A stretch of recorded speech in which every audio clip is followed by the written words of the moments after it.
नमस्ते धरणीधरः जलम्बारे नमोऽस्तुते नमस्ते कृष्णपूर्वजा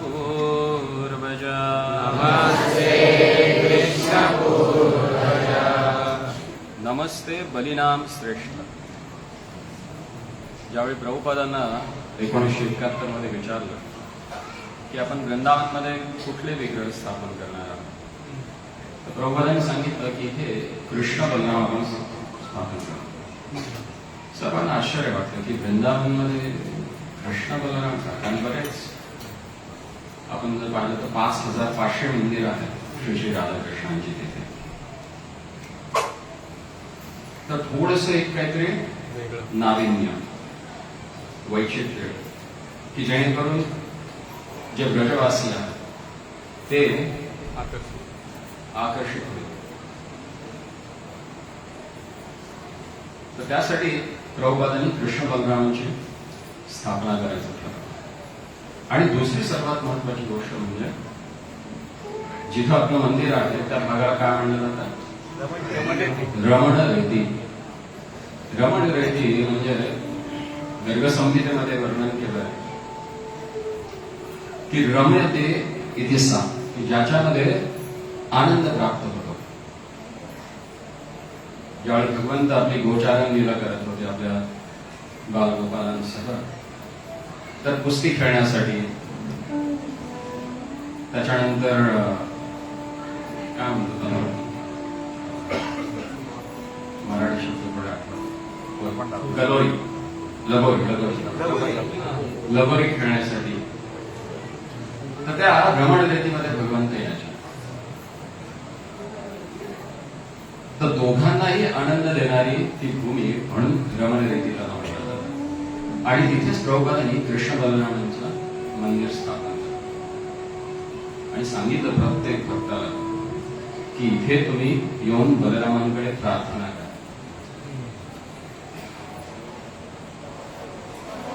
तर काय प्रार्थना करायचं तेही सांगितलं.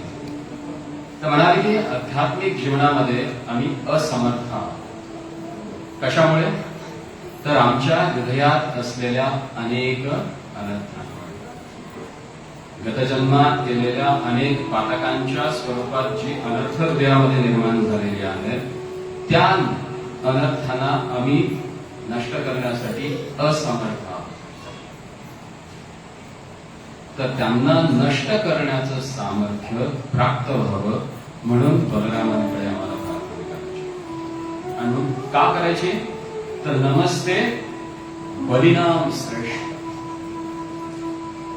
कारण बलराम हे सर्व बलवान व्यक्तींमध्ये श्रेष्ठ. नमस्ते धरणीधरः. तर त्या बलरामांना मी नमस्कार करतो जे धरणीधर आहे. श्रीपाद श्रीधर आचार्य, श्रीधर स्वामी, ज्यांनी श्रीमद भागवतावर टीका लिहिली आहे, ते त्यांच्या 11व्या स्कंदामध्ये, भागवताच्या 11व्या स्कंदामध्ये एका ठिकाणी खूप सुंदर त्यांनी टीका दिली. ते म्हणतात की माझे भगवंत इतके दयाळू आहेत. त्याने जेव्हा विचारलं, म्हणजे तिथं भगवंताच्या भक्तांच्या गुणांविषयी विचारलं जातं. आय थिंक नवयोगेंद्रांचा नेहमीचा जो संवाद आहे त्यातला एक श्लोक आहे. तर त्याच्या तात्पर्यामध्ये श्रीधर स्वामी लिहितात की भगवंताचा भक्त स्वतःला नम्र कसा समजतो. आता आपण इथे समजले की नमस्ते बलिनाम श्रेष्ठ, सर्वात बलवान कोण आहे? बलराम. आणि ह्या भौतिक जगतामध्ये आपण पाहतो की ज्याच्याकडे बल आहे त्या व्यक्तीमध्ये दुसरा कोणता गुण असतो? त्या बलाचा अहंकार असतो. आणि अहंकार असणारा व्यक्ती झोपतो का? नाही ना. तर ह्या दुसऱ्या स्तुतीमध्ये नमस्ते धरणीधरः काय म्हणले गेले ते त्यांना? नमस्ते जरी ते बलवानांमध्ये श्रेष्ठ असले तरी धरणीला आपल्या माथ्यावर धारण करतात आणि त्या धरणीवर सर्व जीवात्मा. मग बलरामजी कुणाला धारण करताय? सपाद तुम्हाला आपल्या मस्तकावर धारण करताय.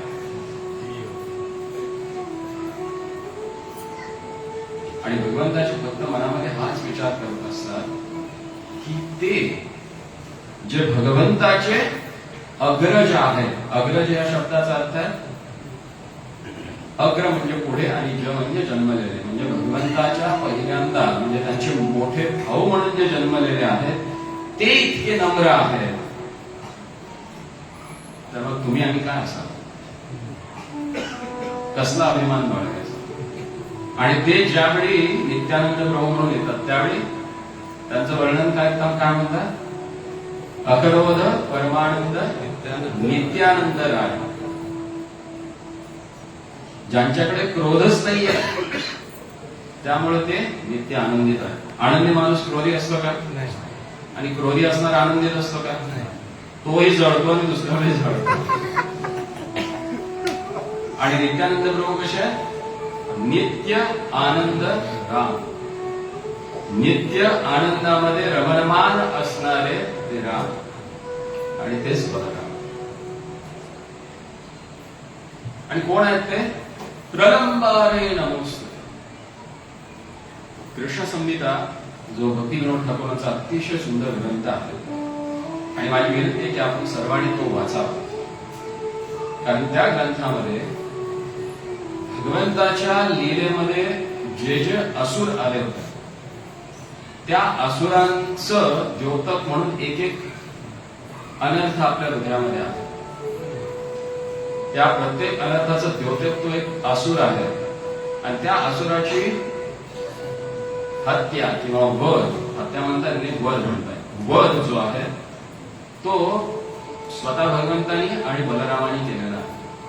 तर त्याचा हा प्रलंब नावाचा जो असुर होता त्याला कोणी मारला?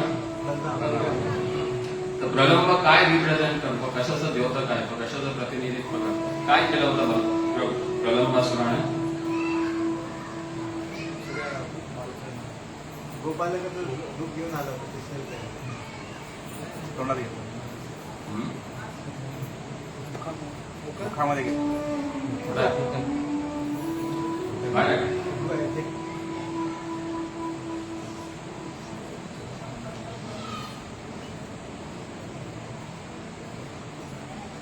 कृष्ण वाचता की नाही हो देवा?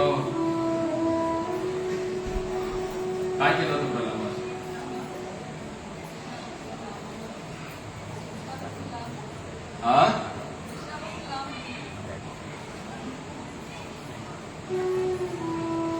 प्रलंबासूर ज्यावेळी आला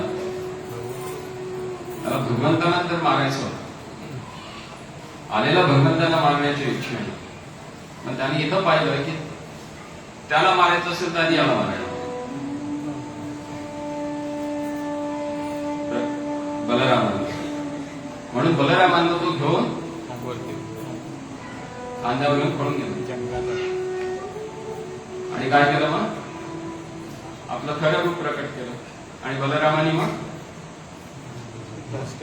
आपलं बल जे आहे त्याचा वापर केला आणि त्या प्रलंबाला सुद्धा मारला. हा जो प्रलंबासूर आहे ना हा दंभ जे आहे, दंभ कशाला म्हणतात? दंभ, दर्प, दांभिक व्यक्ती. मराठी शब्द आजकाल कोणी वापरत नाही ना. कोणी वापरतं का आजकाल हे शब्द? कानाला ऐकायलाही जड वाटतात, ते पचायलाही जड वाटतात. दंभ, दर्प. दर्प म्हणजे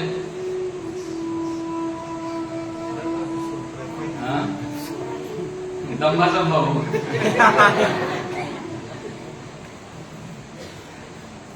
दांभिक लोक असतात ना, त्यांच्याकडे काहीतरी असतं ते जरा भरून दाखवतो. आपण काही वेळा त्याला गर्व देखील म्हणतो, गर्विष्ठ आहे. दंभ असणाऱ्या लोकांकडे ज्ञान भरपूर असतं बरं,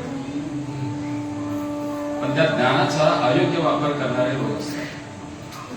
मग त्यांना कोण ठेचतं? ज्याच्याकडे खरं ज्ञान असतं, विद्वान, दांभिक लोकांचं दमन करण्यासाठी विद्वान असतं. आणि बलरामजी हे बलिराम श्रेष्ठ. कोणत्या बलामध्ये श्रेष्ठ आहेत? आध्यात्मिक बलामध्ये. कारण श्री संप्रदायामध्ये अनंत, शेष त्यांना गुरुतत्व म्हणतात. ते म्हणतात श्रीपाद रामानुजाचार्य एका ठिकाणी टीकेमध्ये, नाही रामायणाच्या टीकेमध्ये गोविंदाचार्य ते लिहितात. ते म्हणतात लक्ष्मण जे आहेत ना ते शेष आहे. शेष म्हणजे कोण? भगवंतानंतर जे अस्तित्वात राहतात ते शेष. आणि भगवंतांना जे आपल्या मांडीवर बसून ते शेष, म्हणून ते गुरु आहेत. तुमच्यापेक्षा जड गोष्ट तुम्ही मांडीवर घेऊन नसाल का? मग शेष कुणाला धारण करतात? अनंत शेष हे भगवान अनंतालाच, भगवान अच्युत, अनंत, गोविंद जे आपण म्हणतो त्यांना ते आपल्या मांडीवर धारण करतात. आणि गुरुतत्वाच्या आज्ञेचं पालन नाही केलं तरी परमात्म्याला देखील दुःख भोगावं लागतं या जगामध्ये. आलं लक्षात? ज्यावेळी सीता मातेने रामचंद्राला सांगितलं तो सुंदर सोन्याचं हरण, ते सुवर्ण हरिण जे आहे ते मला हवं. रामचंद्र म्हणाले हा ठीक आहे, घेऊन येतो. चालले. लक्ष्मणजीने थांबवलं, म्हणजे दादा काय आहे? सोन्याचं हरण असतं का? अरे बाबा, लग्न झाल्यापासून सीतेनं पहिल्यांदा काहीतरी मागितलं, घेऊन येतो. म्हणजे तुम्हालाही माहित आहे सोन्याचं हरिण नसतं. काही दिवसांपूर्वी मारी आला होता, त्याला तुम्ही न मारता पाठवला, तोच तो हा मारी हरण होऊन आलाय आणि तुम्ही त्याच्या मागे चाललाय. नाही रे, तिनं मागितलंय तेवढा हट्ट पूर्ण करतो, घ्यावंच. त्याच्या मागे गेले, लक्ष्मणाचं ऐकलं नाही, हरणाच्या मागे गेले, हरण नाही मिळालं, परत आले सीता माता बघण्यात. गुरुच्या आज्ञेचं फळ त्यांनाही मिळालं, सीता मातेलाही मिळालं. सीता मातेला सांगितलं होतं काळजी करू नका, काही नाही झालेलं. तो मारीच आहे, त्यानं ते दंभ केलेला आहे, त्यानं ते ढोंग केलेला आहे आणि प्रभू रामचंद्रांना काहीच नाही झालं. मातेनं पूर्ण उद्धार केला होता लक्ष्मण. त्यावेळी त्यांनी सांगितलं होतं की मर्यादा ठेवा, मर्यादेच्या बाहेर येऊ नका. त्यांनी नाही ऐकलं, अशोकवनामध्ये जाऊन बसावं. म्हणून गुरु आज्ञेचं पालन नाही केलं तर भगवंत आणि भगवती सर्वशक्तिमान माता सीता यांना देखील दुःख भोगावं लागलं. काय होणार? आहे काय उपाय? हेच दाखवण्यासाठी प्रत्येक भगवंताच्या लीलेमध्ये ते गुरुतत्व पुन्हा पुन्हा प्रकट होतं.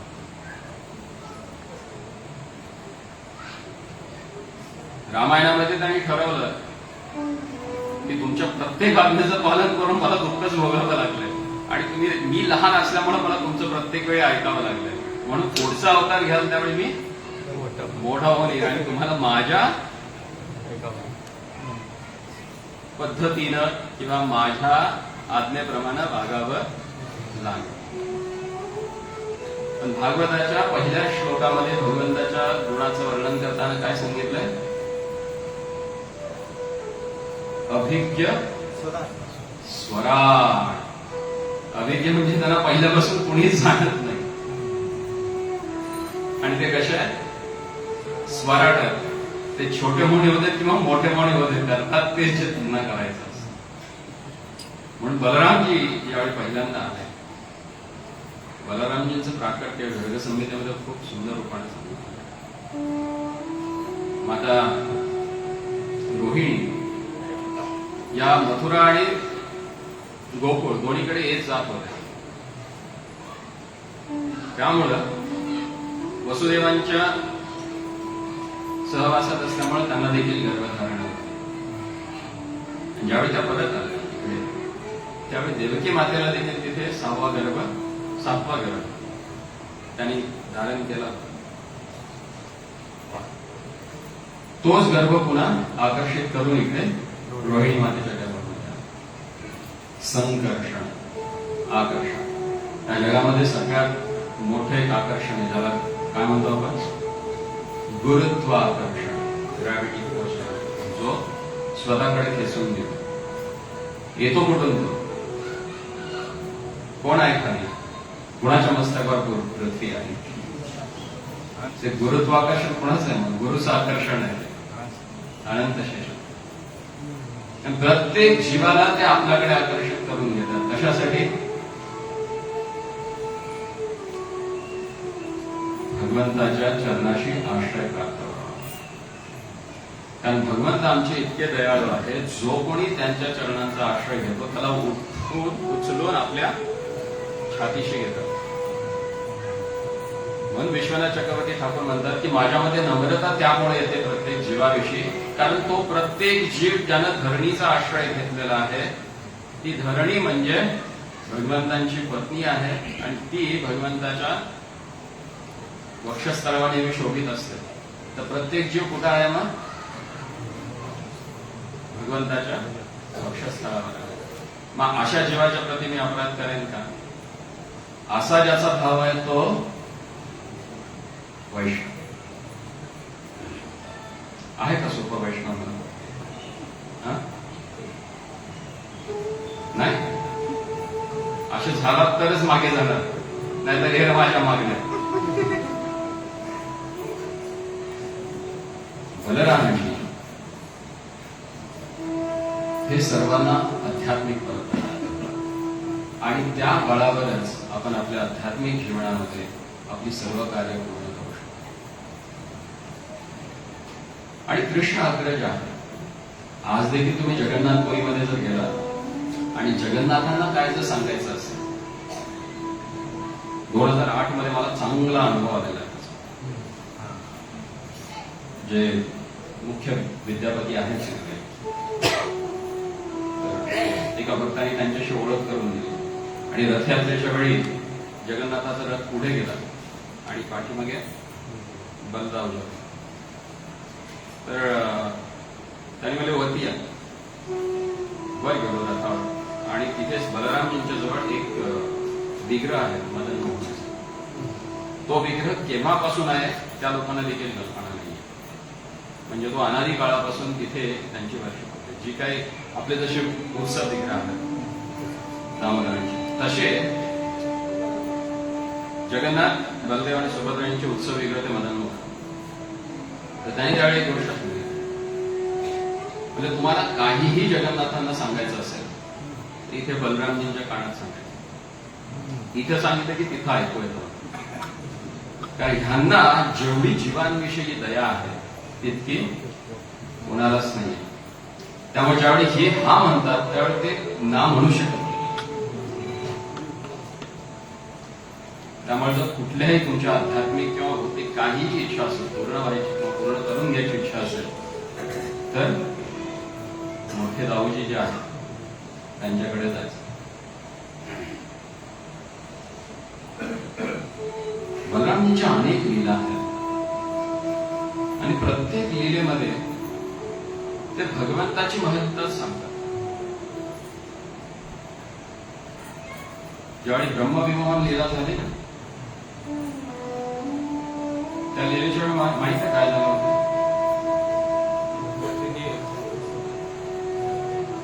बालगोपानी जे बछडे होते त्यांना घेऊन आणि मग 1 वर्षासाठी मग तेव्हा भगवंत स्वतः ते रूप धारण करून सगळ्यांच्या घरी.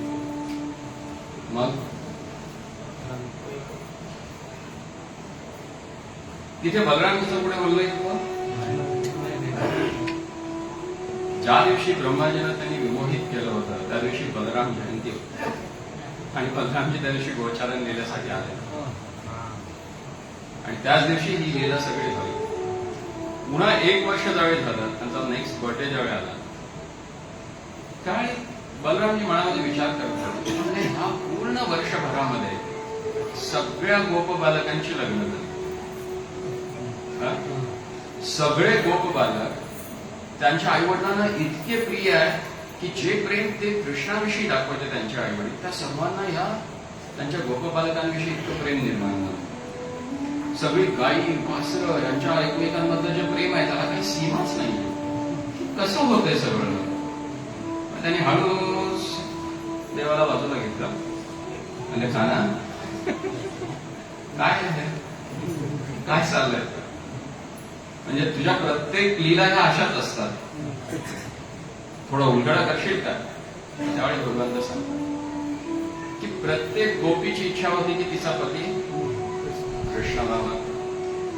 प्रत्येक मोठ्या गोपीची इच्छा होती की कृष्ण माझा मूल होणं. प्रत्येक गायीची इच्छा होती की कृष्णासारखं वासरू असावं. तर केवळ ब्रह्माजींना विमोहित करण्यासाठी तिने लीला न करता भगवंतांनी ती लीला केली होती सर्व ह्या ब्रजवासींची इच्छा पूर्ण करण्यासाठी. आणि त्यासाठी सर्व गोप म्हणून झाले. आणि ते गोष्ट पौर्णिमासी देवीने ओळखली आणि त्यांनी सर्व गोपींना पूर्णपणे समजावून सांगितलं की हे वर्ष इतकं उत्तम आहे की यामध्ये इतके चांगले मुहूर्त आहे आणि ह्या वर्षी तुम्ही आपल्या मुलांची लग्न करून टाका. त्यामुळे भगवंतांचं सर्व गोपींशी लग्न झालं होतं. त्यामुळे जो रास केला होता त्यांनी तो आपल्या पत्नींच्या बरोबरच केला होता.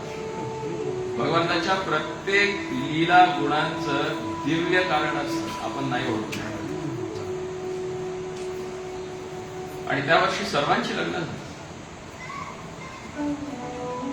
मग बलरामजी ओळखले, म्हणजे तुमच्या पुढे असतो, लहान जरी असलास तरी महान आहे.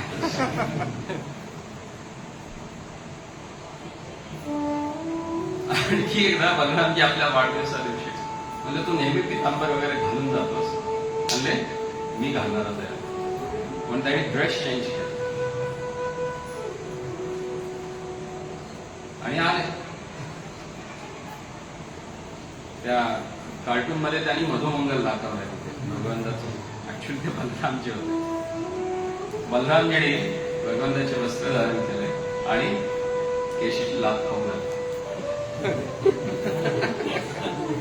आणि तिथेही त्यांनी दाखवलं की स्वतःला भगवंत म्हणून येणारे पुढे जे काही येणार आहेत ते अशाच सगळ्यांचे लाभ खाणार आहेत. कारण जिथे जिथे दंभ होतं ते दंभाचं निरसन करण्यासाठी ज्ञानाची आवश्यकता होती आणि ते ज्ञान प्रदान करणारे गुरु असतात. आणि सर्वांचे आदी गुरु कोण आहे? बलराम. म्हणून बलरामजींचा आश्रय घेणं हे सर्वांना महत्वाचं आहे. आणि त्यांच्या अनेक लीला आहेत. त्यांची कृपा करण्याची पद्धत देखील वेगळी आहे. जसं तुम्ही नित्यानंद प्रभू म्हणून ज्यावेळी ते येतात त्यावेळी देखील पाहता जगाई मलाही सारख्या महापातकी माणसाच्या चरणी पडतात आणि म्हणतात देवाचं नाव आहे. आणि रघुनाथदास गोस्वामी जे इतके नम्र, इंद्रसम ऐश्वर्य सचिसम पत्नी, अशा व्यक्तीला बोलवून घेतात आणि डोक्यावर पाय ठेवतात. ही त्यांची कृपाच आहे. त्या भगवंताच्या दोन शक्ती आहेत, अनुग्रह आणि निग्रह. त्यांना निग्रही करता येतं असुरांचं आणि भक्तांवर अनुग्रही करता येतं. आणि बलरामजी विशेष करून त्यांच्याकडे अनुग्रहच आहे. म्हणून दुर्योधनासारखा कपटी, द्वेषी, भक्तांची निंदा करणारा व्यक्ती हा त्यांचा खास चेहरा. त्याच्यावर विशेष कृपा. पूर्ण शास्त्रामध्ये बलराम स्तुती करणारा एकच व्यक्ती आहे बघा, दुर्योधन. महाभारतामध्ये आणि गर्गसंहितेमध्ये बलरामांची स्तुती फक्त या दोन ग्रंथांमध्ये आणखी केली दुर्योधनाने. दुर्योधनाला सर्वत्र दुर्योधन म्हणलं जातं, पण दोन व्यक्ती होत्या त्याला सुयोधन म्हणायच्या. ते त्याचं खरं नाव होतं. दुर्योधनाचं खरं नाव सुयोधन. केवळ धर्मराज युधिष्ठिर आणि बलरामजी हे दोनच व्यक्ती होते जे त्याला सुयोधन म्हणून ओळखले.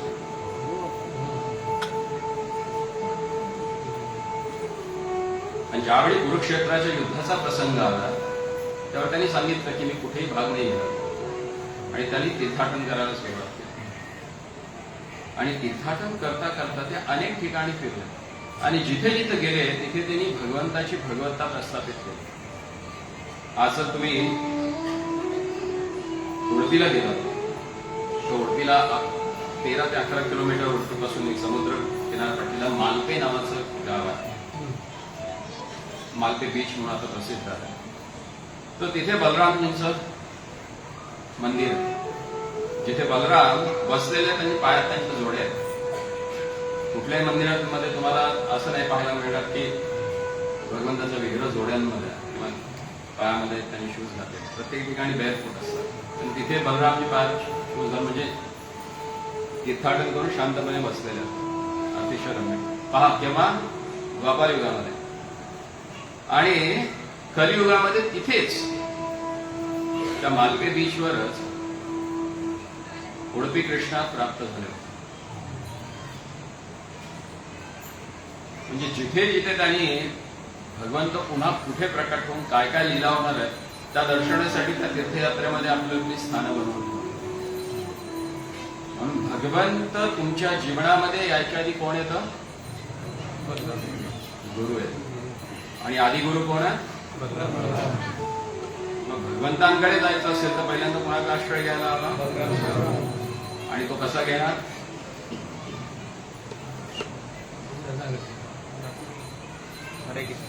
प्रार्थना.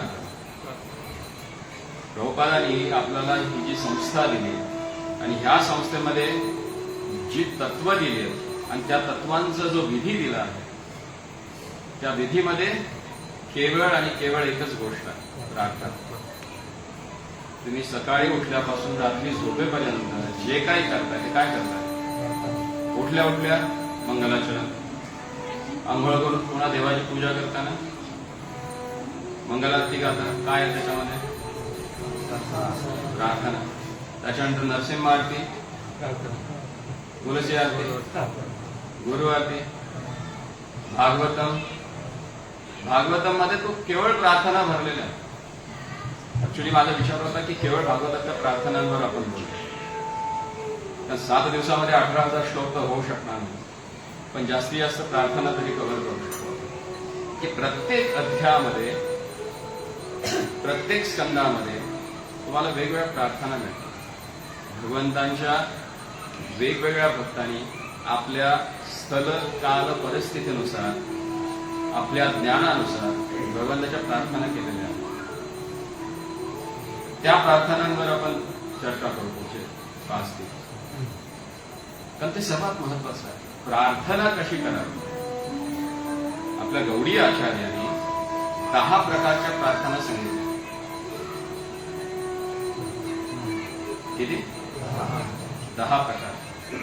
मग त्या कोणत्या आहेत? जर तुम्ही प्रार्थना किंवा प्रेमभक्ती चंद्रिका, कल्याण कल्पतरू, शरणागती ही जर पुस्तकं पाहिली ज्याच्यामध्ये भक्तिविनोद ठाकूर, नरोत्तमदास ठाकूर यांनी गीतं लिहिलेली आहेत, त्या ज्या वैष्णव प्रार्थना आहेत त्या ह्या 10 कॅटेगरीमध्ये येतात.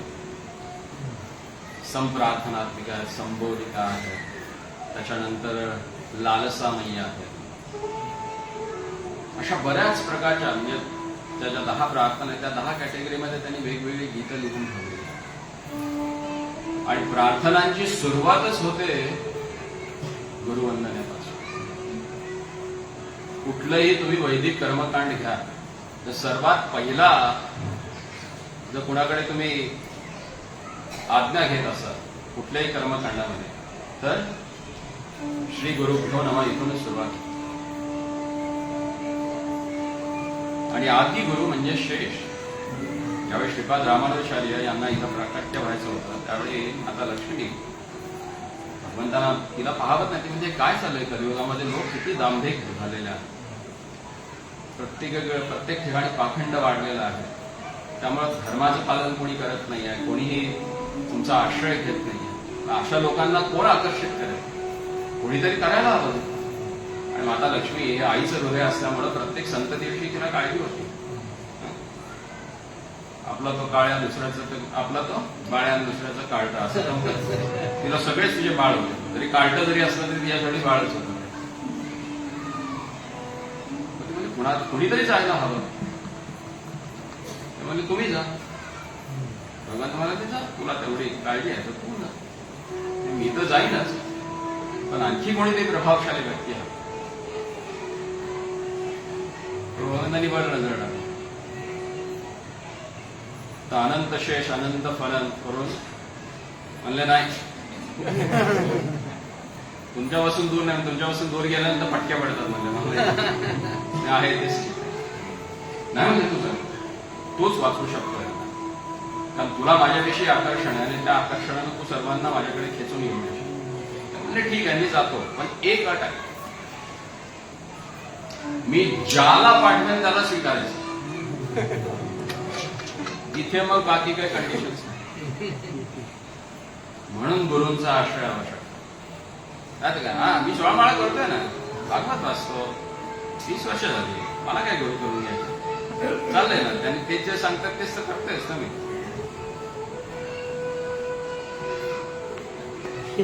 पडतात पण ज्यांनी गुरूंचा आश्रय घेतला, जरी ते चुकले तरी त्याची शेंडी पकडून त्याला बरं काढायसाठी कोण आहे? कारण ज्यावेळी गुरु तुम्हाला शिष्य म्हणून स्वीकारतात ते एक जन्माचं नातं नाही होत. काय लिहिलंय गुरुवंदनेमध्ये?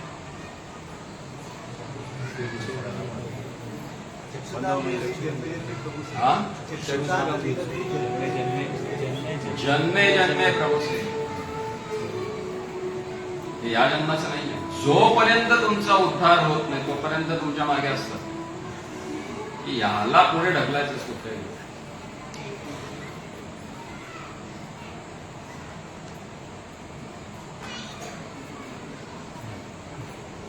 तर गुरूंच्या प्रभावानेच आपण भक्तीमध्ये पुढे येऊ शकतो.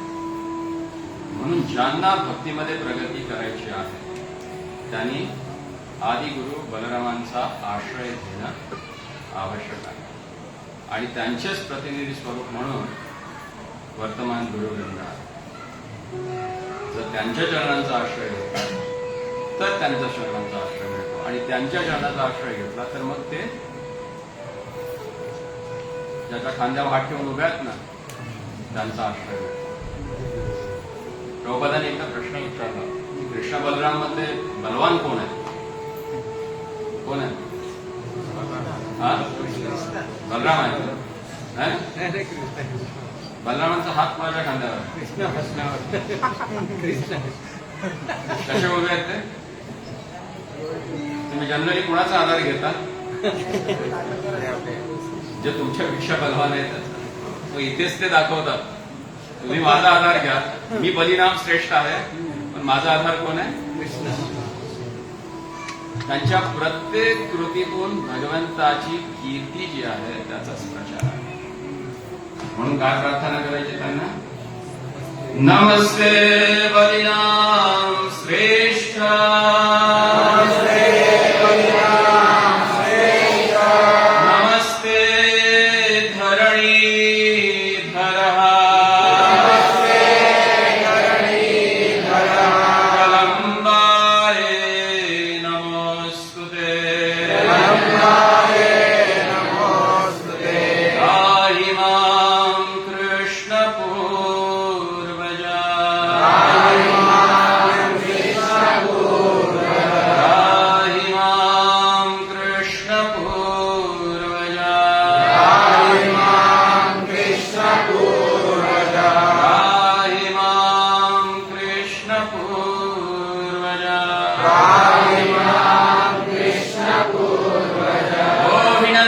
श्री बलराम की कृष्ण बलराम की.